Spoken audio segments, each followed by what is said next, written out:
இப்போ அன்புமணி ராமதாஸ் வந்து இன்றைக்கி வந்து ஒரு அறிவிப்பு வெளியிட்டிருக்காங்க. அதில் வந்து சென்னை மற்றும் அது நம்ம திருச்சி, திருவண்ணாமலை போன்ற நகரங்களில் வந்து போடப்படாத சாலைகள், அதாவது பெண்டிங் இருக்கக்கூடிய ஒர்க் உள்ள எல்லாத்துக்குமே வந்து பார்த்திங்கன்னா, இமிடியேட்டாக டெண்டர் விட்டுருக்காங்க தமிழக அரசு. அதுக்கான ஃபண்டை வந்து பார்த்திங்கன்னா, அடுத்த நிதிநிலை அறிக்கையில இருந்து அடுத்த ஆண்டு நிதிநிலை அறிக்கையிலேருந்து எடுக்கிற மாதிரி சொல்லியிருக்காரு. ஸோ அப்போ அடுத்த ஆண்டு நிதிநிலை அறிக்கையிலேருந்து எடுக்க வேண்டிய அவசியம் என்ன? அப்போ அதை தாண்டி இவங்க வருவாங்களா வரமாட்டாங்கன்னு இவங்களுக்கே அந்த ஒரு பயம் இருக்குதா?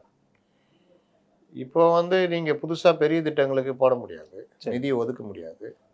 2வது இந்த மாரி திட்டங்கள தொடங்கி வச்சா, அதுக்கு டெண்டர்தாரர்கள் அந்த ஒப்பந்ததாரர்கள கரெக்ட் பண்ணிக்கலாம். தேர்தலுக்கு ஏதாவது செலவு பண்ணுங்க, அது பண்ணுங்க, இது பண்ணுங்க. அடுத்து எங்க ஆட்சி வருமா நாங்க பண்ணி தரோம். அதனுடைய வெளிப்பாடு தான். அதனால இது வந்து அவங்க இப்போ டெண்டர்தாரர்களும் யோசிப்பாங்கல்ல. அடுத்தால இவங்க ஆட்சி வந்தால் தான் நமக்கு டெண்டர் கிடைக்கும் அப்படிங்கிற மாதிரி. அப்படின்ற மாதிரி. அப்ப அந்த மாரி ஒரு குழப்பத்தை ஏற்படுத்த தான் இந்த வேலை பண்றாங்க. இது வழக்கமா பண்றது தான்.